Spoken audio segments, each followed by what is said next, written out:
Boa noite, graça e paz do Senhor. Estamos iniciando o nosso culto de estudo e oração da Igreja Batista Ágape em Indaiatuba, do dia 2 de fevereiro de 2022. E nós pedimos para você, quando receber esse vídeo, que compartilhe, que curta também a nossa página lá no YouTube. Amém? Nós iniciamos este mês com o estudo dos profetas menores, né? E vamos falar de todos os profetas menores, e esse mês de fevereiro, especificamente, nós vamos falar de Joel. A primeira coisa que eu gostaria é que a gente lesse Joel 1:1. Joel, capítulo 1, versículo 1.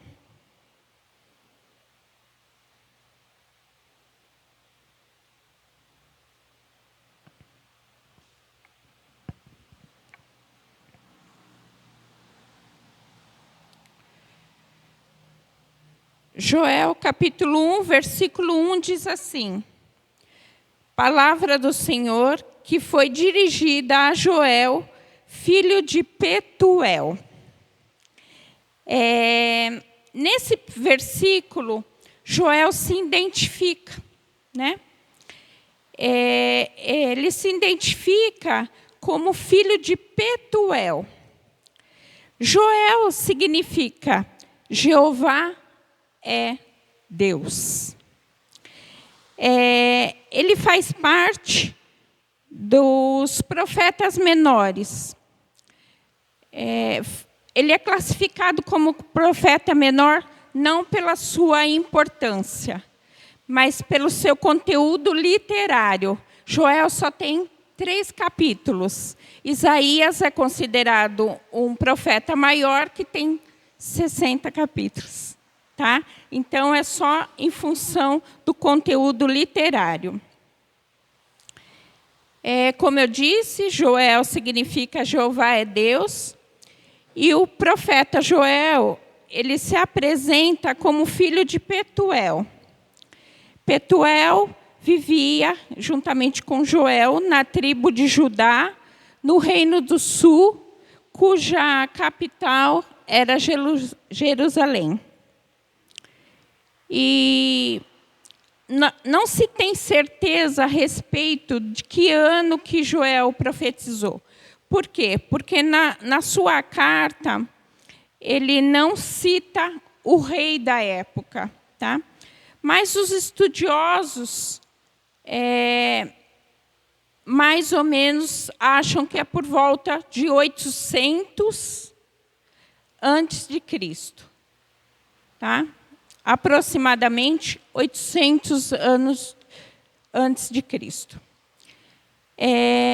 As profecias de Joel, ele salienta calamidades naturais e o juízo do Senhor. Sobre quem? Sobre a desobediência do seu povo, na época Israel. Tá? Por ser também um livro escatológico, nós podemos ver tudo que ele fala a respeito das calamidades sendo apontado para o juízo final. Tá? Então, ele foi visto também como escatológico porque aponta para o juízo final. Tá bom?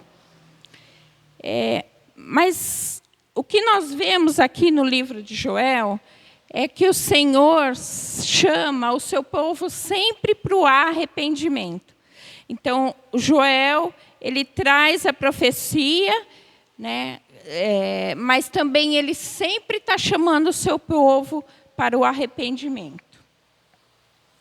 E o Senhor, por ser misericordioso e amoroso, ele restaura e abençoa os filhos que se arrependem e obedecem ao Senhor.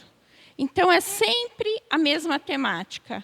ele fala a respeito da profecia, ele chama ao arrependimento e depois ele restaura e abençoa os seus filhos que se arrependem.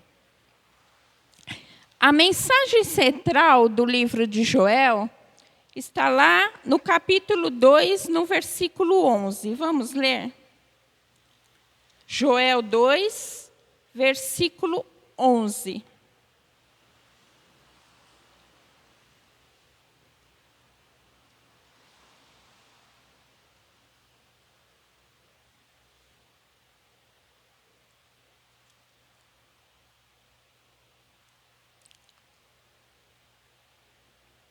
Dois 11 diz assim: o Senhor levanta a voz diante do seu exército, porque muitíssimo grande é o seu arraial, porque é poderoso quem executa as suas ordens. Sim, grande é o dia do Senhor, e muito terrível. Quem poderá suportar? Essas calamidades naturais que vocês vão ver aí ao longo deste mês, que o Joel aponta, que aparecem no livro de Joel, está falando de juízo e advertências, tá? De Deus ao seu povo. E sempre, como eu disse, direcionando para o juízo final. Joel destaca 3 conceitos importantes. O primeiro é ruína, o segundo, arrependimento, e o terceiro, restauração.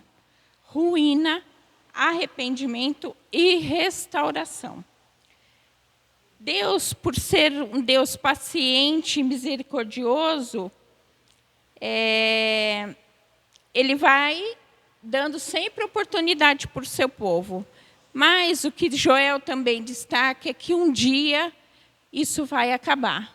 Um dia vai chegar o dia do Senhor e o dia do juízo. E aí não tem mais o que ser falado, o que ser voltado atrás. Tá bom? Então, ruína, arrependimento e restauração são os 3 conceitos que Joel fala no seu livro. E isso é bem evidente. O primeiro capítulo de Joel, ele fala dos gafanhotos, tá? E ele dá o exemplo dos gafanhotos que acabam com toda a agricultura da época, e que eles não têm nem para levar as ofertas ao templo.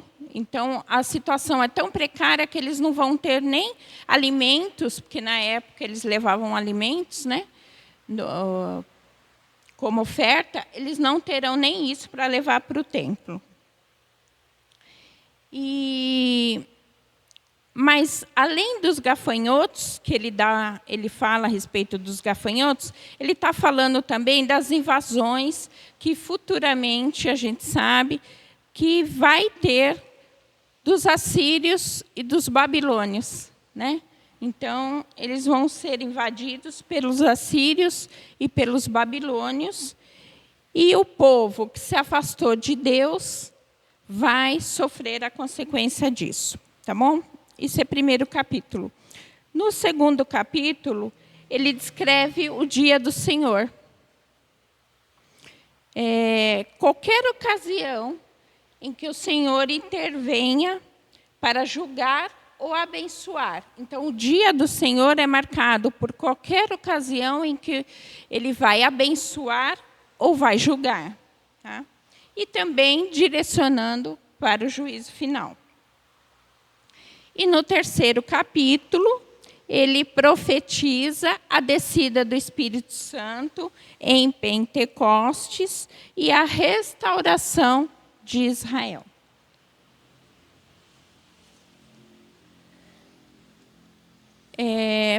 Para concluir, o nome do profeta Joel, ele é citado por Pedro, pelo apóstolo Pedro, lá em Atos, no capítulo 2. Vamos lá? Atos, capítulo 2.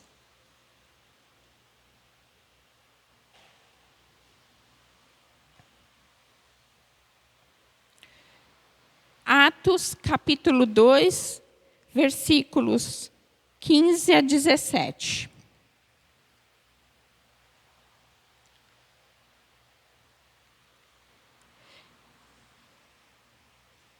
Versículo 15 diz assim: estes homens não estão embriagados, como vindes pensando, sendo a 3ª hora do dia. Quer dizer, era de manhã, tá? Mas o que ocorreu é que foi dito por intermédio do profeta Joel. Acontecerá nos últimos dias, diz o Senhor, que derramarei o meu espírito sobre toda a carne. Vossos filhos e vossas filhas profetizarão. Vossos jovens terão visões e sonharão vossos velhos. Então, aqui no discurso de Pedro, ele cita o profeta Joel. Além disso, Joel aparece em Mateus, Marcos e Lucas. Tá? Então, Mateus, Marcos e Lucas também citam o profeta Joel, aparece o profeta Joel. Além disso, ele aparece por várias vezes em Apocalipse, né, escrito pelo apóstolo João. Nós não temos muitas informações sobre o profeta Joel, mas isso não quer dizer que ele não tenha importância, tanto que aparece no Novo Testamento. E lendo e estudando o profeta Joel, nós podemos ver o quê? Que até hoje, né, trazendo para os dias de hoje, que o Senhor chama, através dos seus profetas, o povo ao arrependimento. Então, o povo sempre, durante toda a sua caminhada, vem errando, e o Senhor está sempre chamando ao arrependimento. Mas que um dia, e em breve, não dará mais tempo, né? E aí o juízo de Deus virá sobre todos nós. Amém? Essa é a introdução a respeito do profeta Joel. E agora eu vou orar. Pai amado e querido, nós te louvamos e te agradecemos, Senhor, por essa palavra, por esse entendimento a respeito do profeta Joel. Nós te pedimos, Pai, em nome de Jesus, que o Senhor sempre nos incomode, Senhor, quando nos afastamos da sua palavra. Louvado seja o seu nome, em nome de Jesus, eu te louvo e te agradeço por essa palavra. Amém.